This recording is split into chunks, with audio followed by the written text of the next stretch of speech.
යකෝ මම මේ ෆෝන් එක ඔබ ඉන්නේ තව මාස 3කින් විභාගෙ නේද? යකෝ පොතක් අතින්වත් අල්ලලා නැහැ. මොකද යකෝ කරන්නේ? පොඩ්ඩකින් අද දිනේ කවද්ද?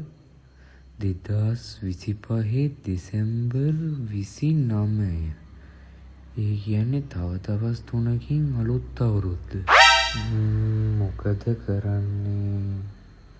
ඔන්න ඔය ජනවාරි ඉඳලම පාඩම් කරනවා.